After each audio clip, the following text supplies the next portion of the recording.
Hi, this is Carson with Troy, and I have with me Christopher Ruocchio. Christopher is a fantasy and science fiction author.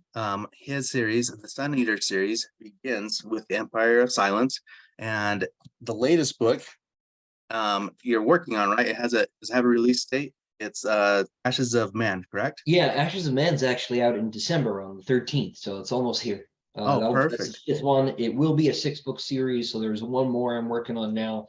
Don't have a date for that one yet. Well, Christopher, why don't you go ahead and introduce yourself and tell us a little bit about the series?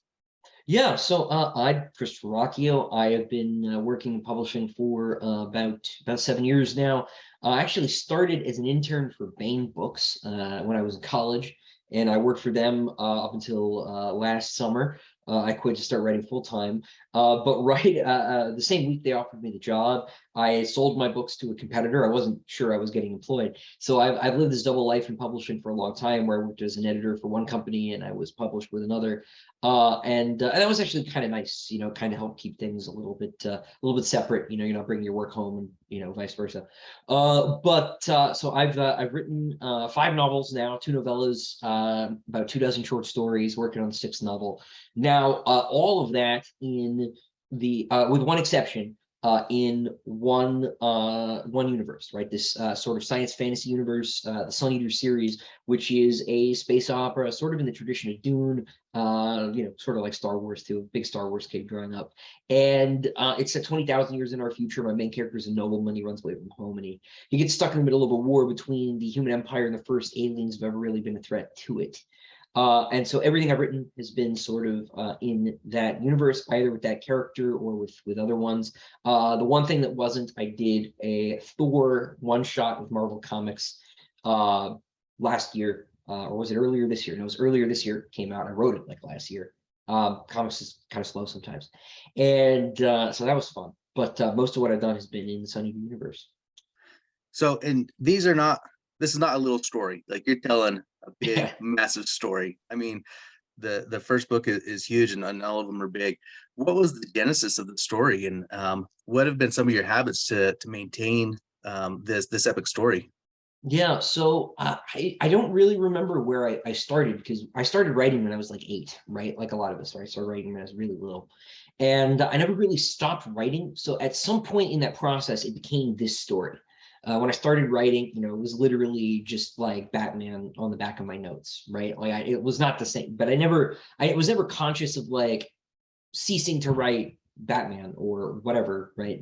Stupid thing I'd made up in third grade, and starting to write this thing. There was maybe a moment in college where I like cleared the slate and was like, okay, we're going to take this more seriously.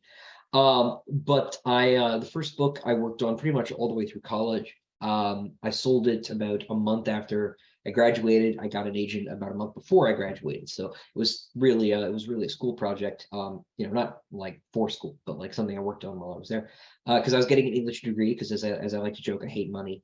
So yeah, no. So this was sort of my this has always been what I wanted to do, and so I took it very seriously, right? It was something I worked on every day. It was something I worked on instead of playing video games, right? Or going out and partying or whatever it is people do in college these days, other than learn. And so I waited tables all through college. So it was really working on this and going to school, and I really think that that's sort of like the critical piece of advice, is that you have to work at this like every day, right? It's like learning an instrument or going to the gym or something, right? Like if you are only theoretically learning an instrument, you're not learning an instrument, right? You actually have to practice it. And so that was always a really high priority for me. And then it got easier after I sold the first one, because there's financial incentive, because I've traditionally published, right? I got an agent the old way. But I also had a deadline for the next one, right? And there's something really, sort of crystallizing about like having a due date. Right. And I learned to outline on the second book, and I've outlined thoroughly ever since, even for short stories. I'll plan everything in advance, and that really helps too, because I think a lot of writer's block, maybe for everybody, but certainly for me, is just not having figured out, like, and this sounds stupid, but not having figured out what your task for the day is, right? Like what scene are you actually writing? And the outline sort of automates a lot of that. I think getting that done before you have to worry about, paragraphs and dialogue and all of that stuff's been really helpful. So. No, that's fantastic. And I like what you said that, you have to be consistent at this. You have to work at it as a career. Like if you want to be successful, you have to work on it as not a hobby. You have to be dedicated to it. So, you did this through college. Was this kind of like a palate cleanser of all the learning and all the other stuff you had to do? No, not well, maybe in a sense, right? Because a lot of the books they make you read in school, especially these days, are like not fun, right? And I am one of those weirdos, right, who like actually likes the old classics, right? Like I like the Greeks, I like Shakespeare, I like the Romantic poets and stuff like that. But that's not a lot of they usually don't teach that sort of stuff anymore. And so really it was maybe it was an escape from that sort of stuff, but it was also sort of an escape back to the stuff I like to read, right? I like classical history, medieval history. I like the classic literature, but I also like old school science fiction, fantasy. I don't read a lot of the new stuff either. I find that like keeping up with the industry at this point is impossible, right? There's just so much of it.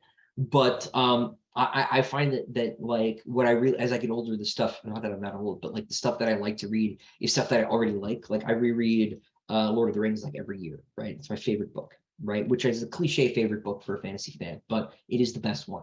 Yeah. And so I have this sort of like I guess deep reading relationship with these books that I really like, and I wanted to write something that was like them, right, in some way. And this is if I get one consistent thread of criticism, it's that the book's too old-fashioned, right, or that it's too obvious what my influences are. But like literature is a tradition, right, and you're like writing in a tradition, and you're in conversation with earlier texts, right? This is something, if you look at like classical literature, is like pretty normal, right? Like all the Greek stuff is referencing, other Greek stuff, right? Everybody knew Homer, right? Right. Sophocles knew Homer, right? And so this idea that like we have this sort of sense in fantasy and science fiction that like each book needs to be a new creation, right? It needs to be totally divorced from, the greater body of science fiction and fantasy, or from literature as a whole, or even from like the world, right? And you can just do whatever you want in a vacuum, and that's not literature to me. So really, I wanted to do this because I wanted to be a part of that tradition, right? And to tell a story that I would have liked as a kid growing up. Right now, maybe it's a little darker and a little bit edgier, but that's also a reflection of some of the stories that I liked growing up. So um, it was really wanting to be a part of that sort of chain, if that makes sense, that made me want to do this. And it's fun, like Right. we've got robots and aliens and wizards and sword fights. Like what's not to like? So Well, you I can't find really. that kind of interesting because, you get the criticism of like you can see who your influences are, but like even Shakespeare, his influences was like the Greek literature and stuff, and that Sure. continues all the way down. Like Yeah, well, you, Hamlet was a you remake. yeah, Yeah, like straight up. Yeah, exactly. I mean, you stand on the shoulders of giants, and even though it's a cliche to like Lord of the Rings, it is the best, and everybody else is standing on Tolkien's shoulders. I mean, we have fantasy as a genre because of him and C.S. Lewis and others at that time. So yeah, like have them influence you, have them and not be scared to show that. Like, you don't copy them, but have them be your influences and learn Yeah, from them. absolutely. Like you can't exist in a vacuum as an artist or as a person, right? If you like get totally. Well, just imagine, right? Like you're cut off, from like all the infrastructure that keeps you alive, right? You can't go to the grocery store, right? Or you can't get stuff that like we all sort of went through a little bit of this with certain items, right? In the last couple of years, and that's hard. But like if you get cut off from your sort of cultural infrastructure in the same way, like you actually can't like no, you can't just create a story in a vacuum, right? Right. Like and because to do that you would have had to have been in a vacuum yourself, and you never were, right? So I think this is something a lot of writers have some anxiety about is they're like, well, like, well, it's all been done before, right? And of course it has, but like it was all done like way before any of us were born. So Right. like what are you supposed to do? Not tell stories? You may as well not be human. Um, so yeah. Exactly. One of my favorite stories, I interviewed Jim Butcher, and the Codex Alera series was a challenge of a guy in his, I don't know, I can't remember if it was his writers group or just somebody online that he was arguing with. And, basically it was take two ideas and mash them together and create a story. And Jim Butcher's whole thing was like, there's no like one story, like there's no perfect story. Everything is just an amalgamation of everything else. And so, pick pick who you like, who your influences are, and grow from that. Yeah. So yeah, you kind of alluded to things. One, you started outlining on book two. Were you just kind of free writing book one, and what kind Yes. of outline do you do now? Yeah, so book one, because I had theoretically infinite time, right? None of us ever does, but like I didn't have a due date, I didn't have a contract, I didn't have an agent. And I was in school, so when you are a freshman in college, senior year is about 200 years away in your brain. And so I wasn't in a hurry. And so I did. I just sort of free wrote that one. And then when I sold it, I had to do a lot of rewriting the editing process. It needed to happen really fast. I think I wrote like 150,000 words of like new material in like 90 days or something like that, in order to make the deadline for that. And that was not fun. No. Uh, that was a little too fast because like I by no means am the slowest writer in the world, but I talk to folks who do like 5,000 words a day, and I can't remember the last time I did 5,000 words in a day. I do like 1 to 2 maybe, which is pretty. Two is really is a pretty respectable rate. One is I think a little slow personally, but as so I didn't have to really rush or freak out, and but the consequence of that is the first book took like 3 years for me to write. They've taken no longer than 8 months since, and they got longer. And part of that's down to the outlining. My outlines are pretty extensive. I think the one I'm working for this last book I'm working on is like 40,000 words, which is like it could win a Hugo for best novel, right? Like Right. that's long enough to count as a book. So they're not short, right? That's like 2/3 of Harry Potter one. So people get a benchmark, right? So it's long, and by no means do people need to outline that much, right? But I think that sort of I think that having some sort of outline probably is useful even for people who think they don't need to do it. Because I get that like I get the discovery writer thing. Like I've done that, like I understand. But I found that I got a lot better when I started planning. And it also took a lot less time, which is even more important, right? Because that's a very finite resource. Right. And I've come to think about my outlines as like low resolution first drafts, right? Now they're so low resolution that a chapter is like 20 lines, right? But that's but I think that people who do discovery writing think about their first drafts kind of as an outline anyway, right? It's we're gonna have to go back and edit this. And the thing is I really like hate the line editing process. I hate going back through and picking out sentences that could be better, or cutting sentences, or adding sentences, or moving chapters around. That's my least favorite part of the whole writing process. So I can sidestep a lot of that by doing some advanced planning. Like boy, like that makes my life a lot easier. And so even when I do a short story, which might be 10,000 words, right, which is maybe like 2 or 3 chapters of a book, right, broadly equivalent, I'll still outline those, and those will be like 3-page sort of outlines, right? And that does the same thing. That helps solve a lot of stuff. And in short stories, especially, right, like they kind of like need a stronger point, right? Because you need to hit the reader a little bit harder in the shorter amount of space that you have. And so you really kind of like, or at least I feel like you need to know what that is going in, right? Whether that's, there's like a plot twist, or there's like a, really strong emotional moment, or there's like a message, whatever, right? You kind of need to know what the point of the short story especially is. And that's true of books too. I think you need to know what you want to accomplish. to really have it be the best story that it can be. And you can figure out what that is at different points in the process, right? I think discovery writers maybe discover that later in the process, in some cases, right? Because they might be wandering in the woods before they're like, oh, this is where the story's going, and then they have to cut some of that wandering. But I would rather not do that, right? Right. I would rather have a travel itinerary before I head out to the forest. So Well, and I've kind of heard that it's kind of the same amount of work, just one's on the front end and one's on the back end. I think that's Um, right. and outlining in and of itself is a skill you kind of have to develop. Um, so when you moved to book two and you had to outline, did you look at like other people how they outline, or and Yeah, what did you work best for you?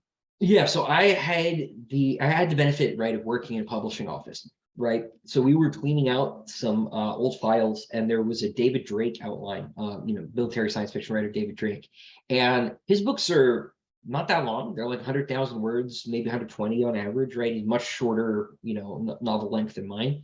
But he wrote these gigantic outlines. They were about as long as mine, right? So they were like, a third to half of the finished product, basically, right? And one of the things that was so cool about working with Drake when I worked at the publishing house is he was so regular, right, in turning in his manuscripts, that the company kind of based their schedules, their seasonal publishing schedules, around Dave's deliveries. And there was something, because the writers are like dealing with writers on the publishing end is sort of like herding cats, right? And like maybe worse than herding cats, because like cats don't like write, rambling excuse emails Right. about why they couldn't, do their job. And that's very frustrating on the business end of things, right? Obviously, I'm not unsympathetic to, the struggle as an artist, right? But if it's not the behavior we'd expect from, like, doctors or mechanics, or like, oh, sorry, actually your car is going to be 3 months late, right?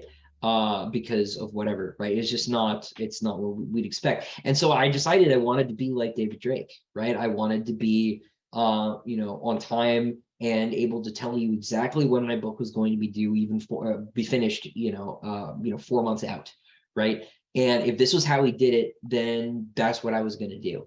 A very different sort of writer than Dave is. Although he is a big Roman history guy, just like me, so we got that in common. But that was the sort of professionalism that I wanted to hold myself to. And obviously, sometimes life gets in the way, but I've more or less kept my schedule ever since. There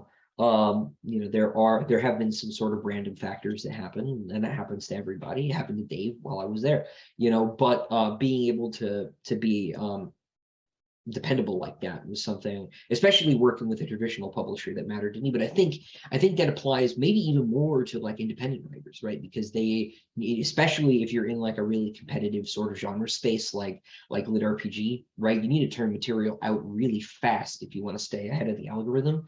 And to do that, I think either you need to like not care about quality at all and just go. And like, I know some writers who will tell you exactly that that's what they're like, and they're not even shy about it. But the alternative is that you could just do a lot of planning, and having that sort of scaffolding sort of helps you to stay ahead of these things. So maybe if you're in a position where you need to be writing a new 60,000-70,000 word short novel every quarter, right? Plan like 3 ahead of time and like get rolling, right? Right. And but so that was it. I had the good fortune of finding this David Drake outline that was on its way to the trash, and that kind of changed how I wrote forever, I think. So That's amazing that you found that and that you were able to learn from him as well. Did when Bain found out that you have a book published with Daw, was there a little side eye roll at you? no, not really, right? Because so they were looking at it. We'd submitted the book to them too, but they Daw just gave a better deal faster. And this was, I think this was like 2 days before or 2 days after I got the job. And so there was, maybe a couple jokes about it, but Bain and Daw both were pretty cool about it. Sort of to this day, have been cool about it. I think, the expectation is that, we go to Bane for the next thing, but, we'll see. We'll see what happens. I've got an agent, and we'll sort of figure out how that goes. But no, they were always really cool about it. And very supportive too of the writing, right? Most of the short stories I published have been in Bane anthologies, right? So I wouldn't have had the opportunity to write them if they hadn't kept inviting me to do stuff. Now, part of that was like part of my job was putting together anthologies. I edited like 8 or 9 when I was Mhm. working for Bane. And so every time I did one, they paid me to put a story in it too, because they weren't paying me to edit it because I was on salary. So save some book cost on that. We're already paying for Christopher, so that's how it goes. But no, so that was always actually like pretty cool. Which, like, I'm sure it could have been weird, because I think at the time I was probably the only person in science fiction in the English speaking world who was traditionally published by one publisher and working for another traditional publisher. I don't know how many people have been in that position ever, actually. It's probably a pretty short list. So Yeah, I think you're probably like the only one in the last 20 years that have done that. yeah, I would guess. I don't know, but both are great publishing houses. Like, if either one would have been chosen, I mean, you obviously chose Dobb, but like if Bane would have done it, it would have been just amazing too. yeah. No. I love Bane very much. And Doll's great too. I think the world of Tony Weisskopf and the folks over at Daw are they've done pretty well by me. So So your book came out, was it 2018, Empire first of one, Silence? yeah. Empire of Silence came out July 2018. Okay. So, and you kind of alluded to the pandemic. How has your books done, and how have you been able to maintain momentum through that? Because that was a hard hit for everybody. Yeah, well, so they didn't Oh, that's is good. yeah, or they didn't maintain momentum, rather. Oh, they They didn't maintain. Okay. Yeah. I think so. There were a lot of articles that went around when all that happened, right? That were like, oh, this is great, like more books are being sold than ever, right? And this was sort of the talk at like the Penguin Random House, Simon and Schuster level. They were like, oh, book sales are up, everybody's home. Uh, but what but that wasn't like, oh, books are doing better across the board. That was like, we increased sales of like adult comic books, or adult coloring books, rather, comic books, sure. But actually, I think comic books did worse. But adult coloring books went up, right? And I think that a lot of people who did read novels were like, "Oh, I'm going to read Game of Thrones finally. I watched the show. It's over now. There's this new one coming. I'm going to get in and read all those books, right?" Or so I think the top 5% of writers probably saw a boost, right? I'm sure Stephen King did just fine, right? But I think a lot of writers who are mid-listed down just saw their sales crater, because I think that people weren't browsing, right? And this is one of the great losses as bookstores fail to keep up with Amazon and stuff, is that the browsing experience is just kind of gone. You get what the algorithm gives you, which is what people have paid for, right? Which is a different experience than just walking down the aisle at Books a Million or wherever, right? And obviously, if you can't compete, you can't compete in the marketplace, but it is a loss, right? And it is a change. So I think a lot of writers just sort of lost their sales, and I was one of them.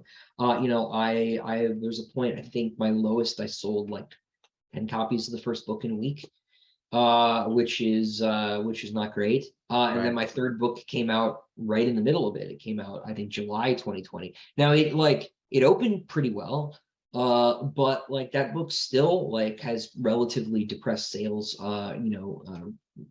relative to like the first two, and even to the most recent one that came out in this year.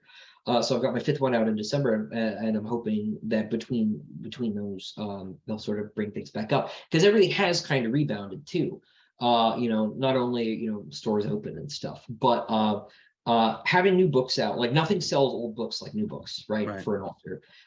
And so this is one of those reasons why, like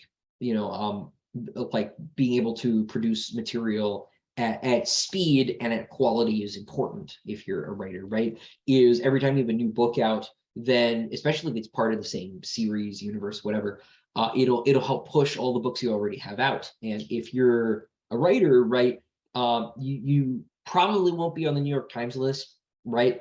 But you can totally write like 30 books that will sell modestly, and like that can absolutely give you, some financial security, right? So, and I think that, I certainly, benefited in that this was my third book in the series that came out, mid-pandemic and not the first one.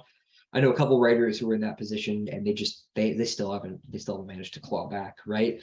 But when I had the fourth book come out, the fourth book had my best sales of any of them in the series in terms of number of copies and how quickly everything was awesome, right? So I think that helped sort of fix things. And I also have been sort of I've sort of backed into this role where I am sort of all over like book YouTube now. I started a YouTube channel I think mid-pandemic actually, because I was like, oh, I'm not going to conventions, I should do something. And it's, I've only got like 2,000 subscribers, but for an author, like that's not so bad, right? Right.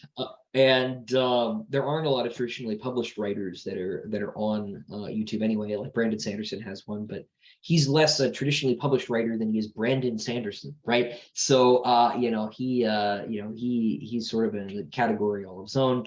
I think Patrick Rothfuss has one too, but I repeat myself, right? Like he's sort of in a special place. In terms of like working traditionally published writers, I can't think of that many. Brian Lee Durfee's got one. And when I say working, I mean like has to work, right? Right. To live. And so there aren't that many of us. And because I did that, I've been on like lots of other channels and done a lot of like live streams, a lot of interviews, things like that, doing this here now. And that's really helped too, right? Because in much the same way that getting 100 books published, right, is sort of a substitute for having one bestseller. Having 100 interviews on YouTube or whatever service, right, is sort of a substitute for being on network TV once, right? And so Right. it's helped sort of the sort of Zerd rush of self-promotion here. I think has helped sort of push things a little bit. No, and that's one of the reasons why I started this is because I started it right in the pandemic because, you know, the conventions shut down and I still wanted to talk to and meet my favorite authors and stuff. And so I figured, this is one way to help them out. And in fact, I interviewed Peter V. Brett, and he straight up told me like, if it wasn't for the pandemic, he would have never even read my email. He would have just discarded it and it would have been gone. But it it provided a way for authors and artists to think outside the box of a way to sell your books.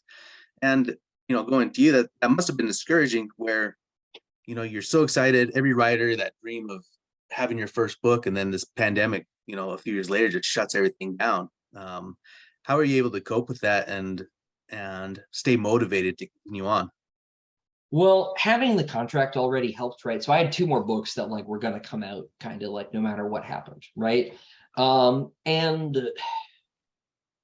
I obviously none of us knew like how long it was going to go on, and it may have gone on a little too long. But in any case, we all like there was going to be an end, right? Like things were going to come back in some capacity, right? Whether or not the bookstores survived or conventions survived, because there was a lot of talk like, oh man, are we even ever going to do conventions again? Like the answer is obviously yes, right? The question is like in what form, right? Right. And like conventions have been changing anyway, right? Like it used to be and perhaps not for the better, right? It used to be these little sort of local fan-run conventions. It was like your little local sci-fi community in whatever part of the country or the world you were in. And then there were like like even Comic-Con started out this way, right? It was just like local comics guys getting together, and then nationally getting together. And now everything's sort of turned into shopping malls, right? Like most of the big conventions are like pop-up shopping malls, right? Hmm. They're not about the art, right? They're about the sort of corporate Hollywood stuff, right? It's about going to meet movie stars. Like that's cool, right? But like that is a very different sort of thing anyway, right? So conventions like book selling, right? Like the stores, are changing, right? Because these sort of new things are coming in and out competing them for different things. Because there are way more people who watch Marvel movies than read science fiction books. Like that's just the case, right? Right. And like you might be able to like grab some movie fans and like sell a book to them while they're there, right? They're wandering around, they don't know, right? But the whole sort of like culture of fandom, right, has changed dramatically in like the last 20 years, right? Certainly in like the last 50, right? It's a very different sort of place. And so I was sort of cognizant of the fact that they was just going to continue to do that, right? Now, maybe the only shows that survived, right, the pandemic were going to be the big corporate ones. Now, that's not quite what happened, right? There's still some of those local shows are happening. Some of them did shut down, and aren't coming back as far as I know, but it wasn't that many. And like bookstores survived, right? My local bookstore, I have an independent bookstore here in Raleigh, Quail Ridge Books. I've been for years now. I've done all my like book release signings there, right? Because I'm not fancy enough to get a tour, right? But I can do the local show, and so I do my event there, and then they'll mail people signed books if people order them from their website. You can go to quailridgebooks.com, buy one of my books from them. There's a comments section and check out and say, hey, I want Christopher to sign it. Any day of the year you can do that, and they'll email me, and it's like 10 minutes up the road. So I'll go out there and sign it. You're not getting next day delivery because I might not leave my house that day, but I'll do that. And so they got I worked really hard to like make sure that more and more people knew they could get signed books from that store, right? Just because I like that store and I think it should be around. And I think a lot of writers have done similar things, right? They've done something for like their local convention, or I think there's been some more involvement from sort of those quarters, right? And I think I just don't ever think that I thought the pandemic was going to be forever, right? Right. And like the next book could fix it, and I could do stuff, right? Like I started the YouTube channel, right? You just people have been through humanity's been through a lot worse than this pandemic, right? I could think of several other pandemics that were worse, for starters, right? Right. And that's without getting into wars and a volcano going off on the other side of the planet that made the crops fail, and like who knows, right? Like 2020 was bad. It was not like the 1350s, right? Right. We're gonna make it. So yeah, I guess I'm rambling here a little bit. But, Well, I mean, let's talk about conventions. I met you at convention 10X just last month. And many people go to conventions for different reasons. I mean, they've kind of built it up, like you said, from this collection of artists, whether that's comic book artists, authors, regular traditional artists, and yeah, whatever, and to like local fans too. yeah, to this big fandom where I kind of see it as like a three separate things, and that's what I go for. You have your shopping mall, like you say, and then your artists, whether that's people that are producing art or authors, and then you have the movie stars, like, and that's totally different than anything else. So what you do conventions, you only have sometimes just a split second to sell your book. Do you have like a tagline to try to help entice people to buy a book? Well, sure. So I sort of did a little bit of it at the top. I gave the summary of the book like I was doing there, right? I talk about how it's a space opera, it's sort of in the tradition of Star Wars or Dune, right? Because people like know what those are, right? At least they know Star Wars. More people know Dune now, thanks to the pretty decent movie we just had.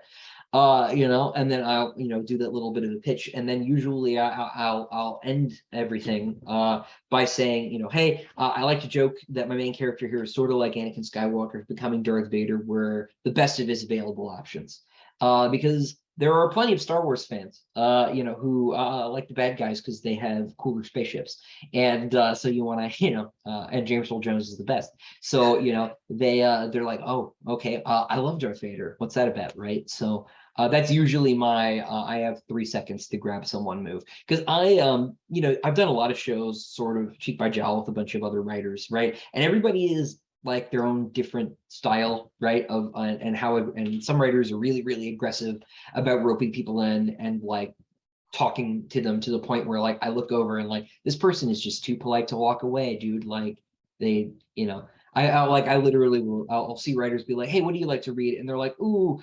mostly fantasy." It's like, "Well, I have a horror novel to tell you about." And like, that's not what they just said, right? Like, Right. let them go. So like, I try not to be, that guy, right? I just, you know, um, someone looks at the book, I'll give them a little like 10-second speech, which I used to wait tables, right? So I used to be able to rattle off a beer list of like 40 items, off the top of my head, right, without breathing. And so doing the sales pitch is a lot easier than remembering the precise order of, Anheuser-Busch products that I needed to recite. So, Right. um, I've had some practice there, but then you just sort of let people go, um, because Right. And there'll be another you, one. yeah, there's thousands of people that are there, but you were at Bard's Tower, and people that haven't been to a convention and know Bard's Tower is basically this group of authors that are all in the same space trying to sell books. And, not only do you have to compete with the people going to see other things, you have a split second, but you have to compete with the other authors trying to get it. And granted, most of the authors are in the same vein as far as like science fiction and fantasy and some horror, but like um but your book is completely different from all of them. So there's room for everybody, but it's still like some people are like, okay, I know this person and this person, that's who I'm going to see. And you try to have to bring them in to be like, okay, now look at mine too. So that's got to be a challenge as well. Yeah, no, it is. And some people are better booth mates than others, right? Some people will, I won't say who, but some writers at the same table here will occasionally, jump into my conversation with a reader and then peel that reader away, which is not, that's not cool. But it doesn't have to be a competition, right? This is, Right. I think, this is where I think a lot of writers, right? I can't remember which writer it was like complaining that Tolkien had more shelf space at Barnes and Noble than that they did, and that's silly because people come to Barnes and Noble to buy Tolkien because they've heard of him and they might buy your book while you're there. And Right. so if I'm next to Jim Butcher, right? One, I don't stand a chance. Like I'm not competing with Jim Butcher. What are you kidding? And two, they came to the booth for Jim Butcher, so they're at least at the booth, Right. right? And so I, try to be cognizant of the fact that like other writers aren't my competition. I'm not competing with other writers. Other writers make people read books, Right. and if they don't read the same books that I write, right? They're at least reading, right? And they might encourage some other person to read something, right? Right. And so being in competition with other writers is like a weird way of being anti-reader.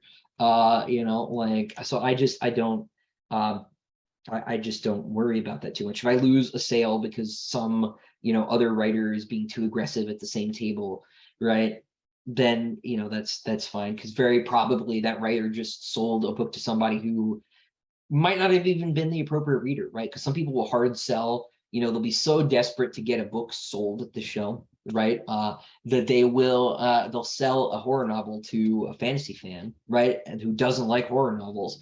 And that person might leave them a bad review because they were so eager to make, $20 an hour. And I think that's sort of imprudent on the part of those writers. But to get back to the broader point, like authors, we're not fighting. Like most of the books that are published, like I'm not interested in, Hmm. right? And this is true of all of us. Like, you're never going to read everything, one, but you don't even want to. But the fact that those books are out there still helps encourage this sort of culture of reading, right? And that's the more important thing. Um, Right. so we're actually all in this together. Even the writers that like don't like each other are actually in the same boat. So Hmm. No, and you had a good booth mate. He very pointedly told me that your series is awesome, and so that's one of the reasons why I got it, is because I was a big fan of his. And so, and talking about Larry. yeah. Yeah, Larry is one of the best to be at the booth with. Most of the writers that are as big as Larry like do not take the time to do stuff like that, and that's really cool. And Larry and I have been friends now for several years because of course I Hmm. worked for Bane, right? So Yeah. no, he's one of the best. Yeah, great guy. And two, I like your point where as long as they're reading, like just because he doesn't pick your book now doesn't mean later on he will.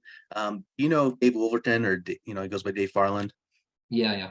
Right. I don't know if you know this, but he was sent by Simon and Schuster a bunch of books, and he chose Harry Potter for him to kind of promote, right? And after it got big, his wife was like, "Does that make you angry that she's so much bigger than you?" And and he goes, "No, because now there's millions and millions of fantasy readers that weren't there before. So, you know, rising tide raises all boats, right? So Yeah. it's good as long as somebody's reading that. Maybe they'll find their way to yours as well." Yeah, even if they never read your books, right? The fact that that's more sort of cultural interest, cultural investment in books, in fantasy, in science fiction generally, right? Helps. Hmm. Even in small ways. And when you only sell, a few hundred copies, a few thousand copies, right, of a title, um, a couple people is a big deal, right? And really every reader is a big deal, right? Like that's awesome. So Yeah. uh, yeah, I try not to get too bent out of shape about stuff like that. So So you said you just recently left your job to become a full-time writer. How have your habits changed, and what were they like when you had a full-time job compared to now? yeah, that's a good question. So when I had a job, because I feel like it's probably the more relevant part of the question. Um, I got up, at least for most people, I got up pretty early. I got up at like, sometimes 5:30, sometimes 6, and I wrote until I had to leave for work. Which when I had like an hour drive, kind of sucked because that wasn't a lot of writing time. But when I went down to like 15 minutes, I got a lot more time, and that was nice.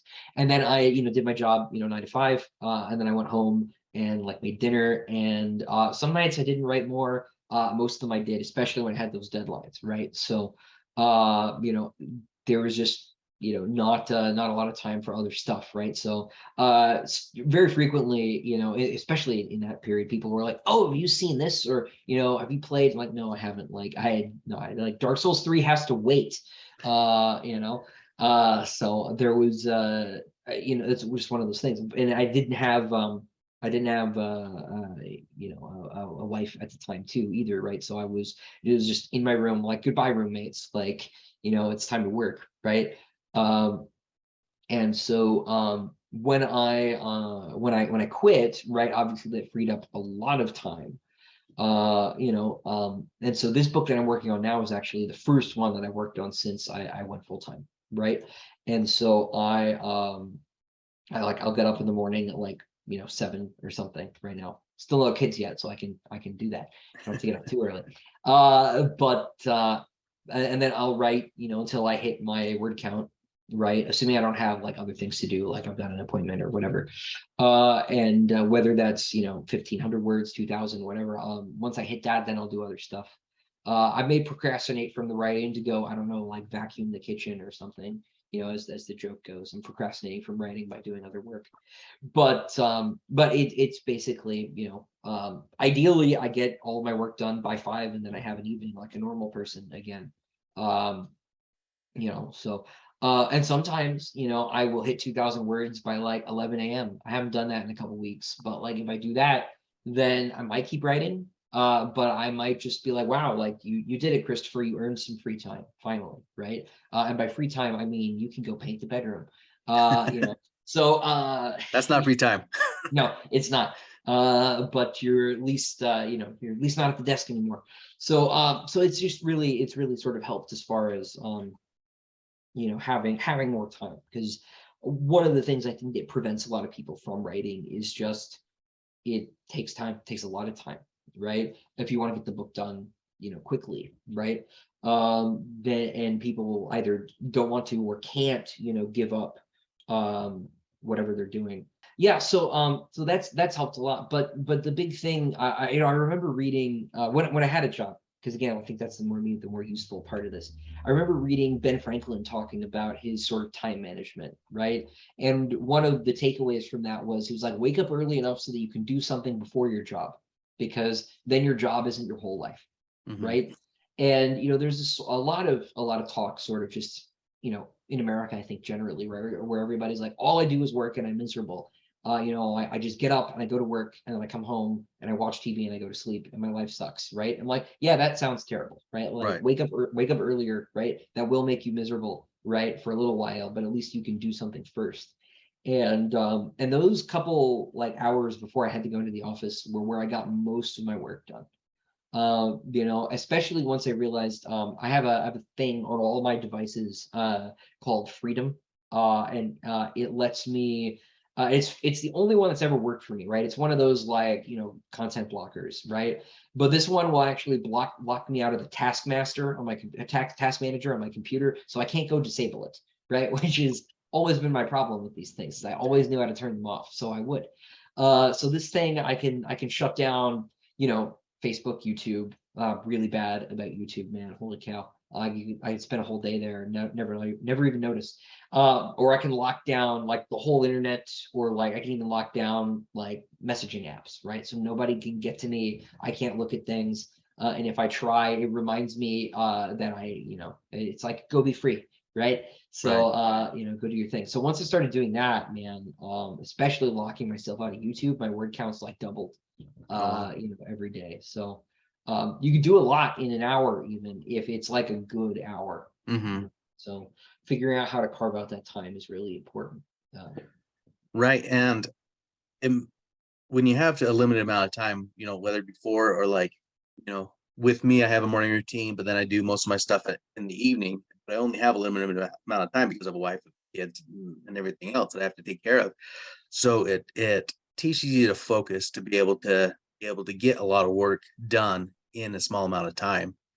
And I think for a lot of people, that's a good thing to be able to have a goal and figure out some way to achieve it and not give up anything else, or you know, give up stuff that doesn't matter like TV or like YouTube, or you know, something that's a distraction more than something that's productive. I think is a valuable thing. What you mentioned, you know, Star Wars and Dune, Lord of the Rings. Who are some other influences in you that kind of got you in this crazy journey of speculative fiction? Well, a more recent one, but probably the biggest one after that list is Gene Wolfe. So I didn't read Gene Wolfe until after I'd written the first book, and was sort of like made uncomfortable by a lot of the sort of like similarities in terms of like theme and stuff. I was like, oh, if I'd read this, I would not have written this book, right? But then I read it, so I was sort of trapped, right? You know, it's sort of a Rocco's basilisk problem. You know, so Gene Wolfe, I'm a huge fan of. Book of the New Sun is my favorite science fiction series. I bumped Dune to the #2 spot.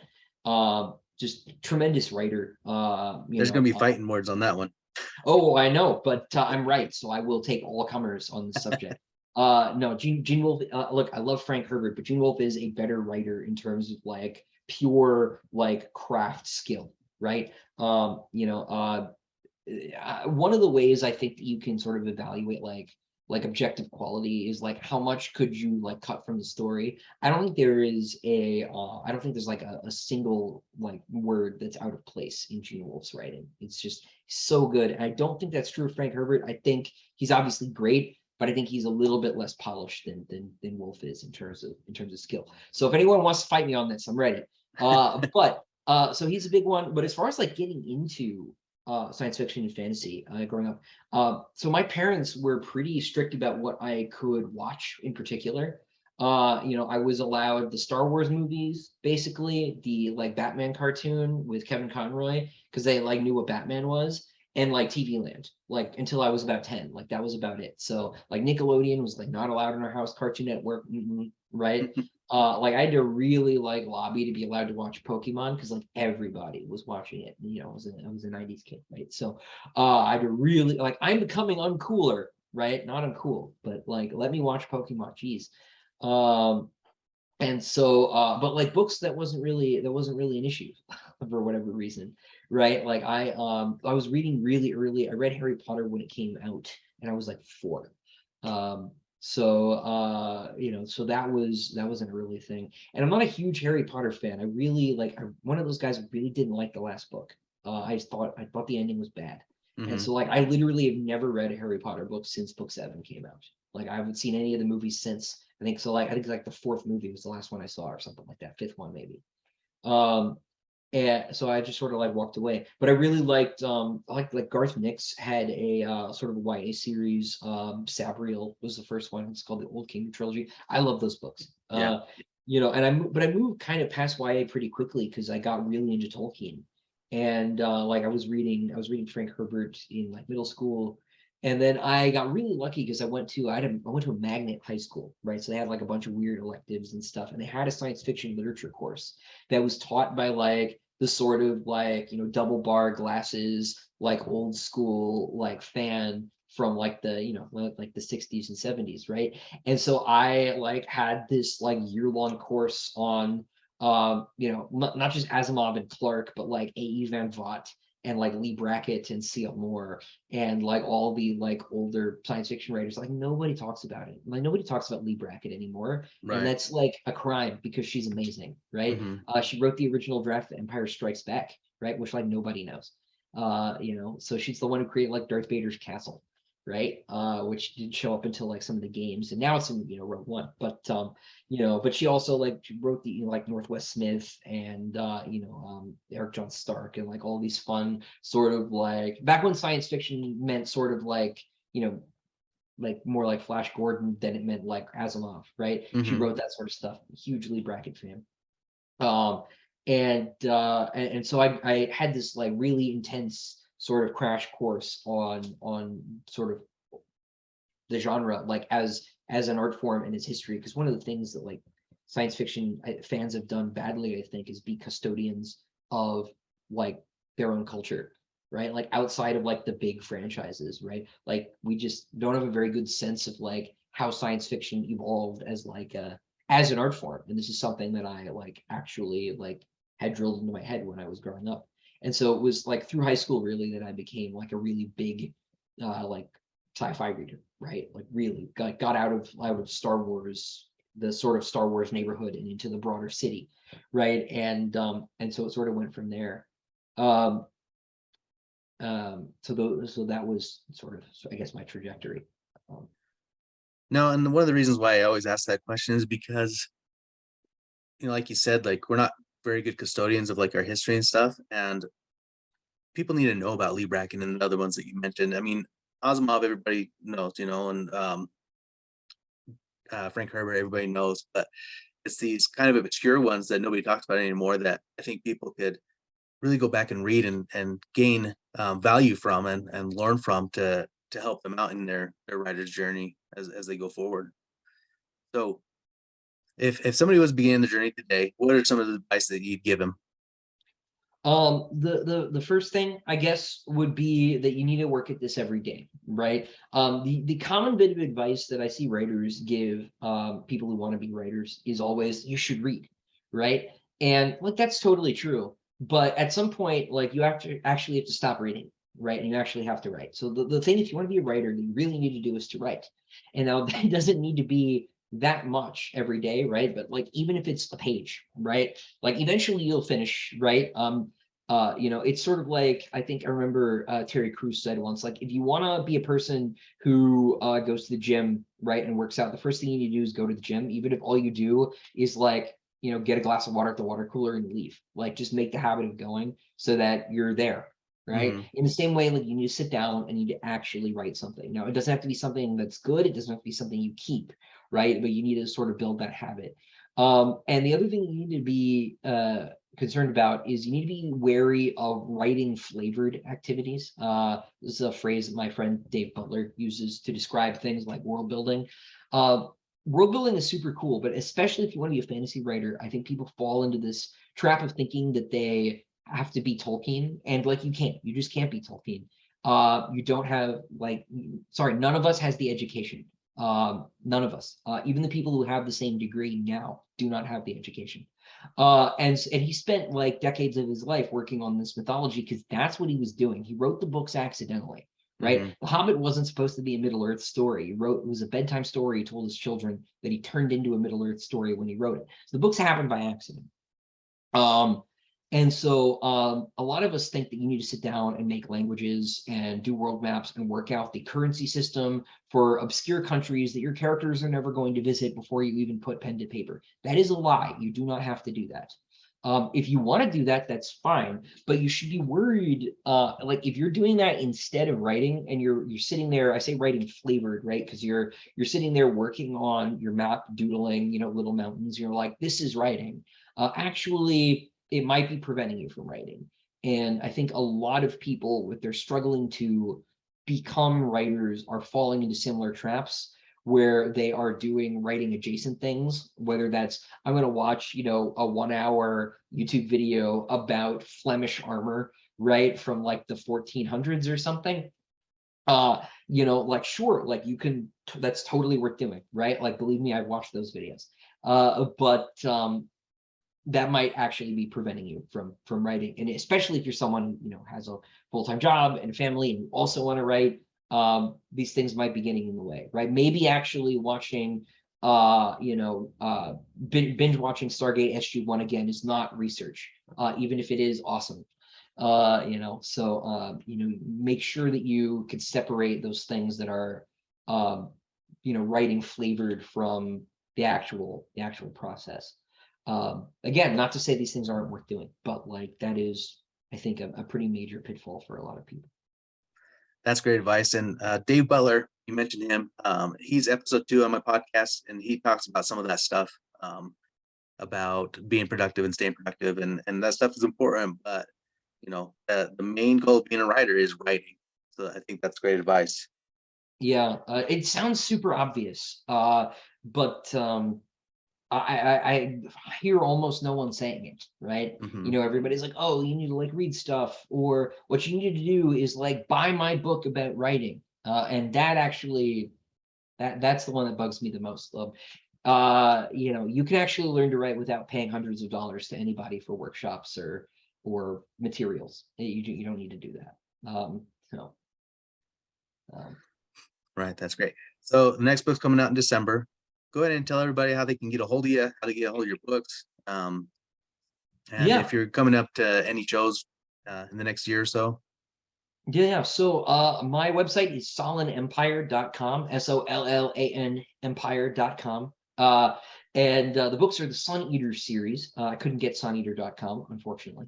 And the first book's Empire of Silence. As I said, there are 5 in the series right now. There will be 6. But they're available wherever books are sold: Amazon, Barnes and Noble. Like I said, if you want to get the book signed, you can check out quailridgebooks.com. They're a bookstore here in Raleigh, North Carolina, and just fill out the comment section saying you'd like me to sign your books. They'd be happy to ship them to you. They do ship sort of everywhere in the world, so if you want to get signed books, absolutely. Doesn't matter if you live on the moon. Well, the moon is the one place they won't send them, but we send them to every continent. So, but you can just go to Amazon, go to Barnes and Noble, whatever you want. As far as shows go, the only thing I got on the docket right now is I'll be at a smaller convention called MarsCon in January in Williamsburg, Virginia, with Dave Butler. Actually, we're gonna slum it, so it'll be fun. But yeah, so check things out. I'm also on YouTube at Sun Eater Books. I could get Sun Eater on YouTube, so there we go. So you want to come check things out? I do a live stream like every month, answering questions from readers about writing, but about my books as well. About all the stuff that I made up, all that world building I said you shouldn't get stuck doing. Come and check things out. Perfect. Thank you so much, Christopher. I learned a lot from you today. Yeah, thanks, man. I appreciate you having me on. Thank you for listening to the Troy Podcast. Please subscribe, like, and share with your friends.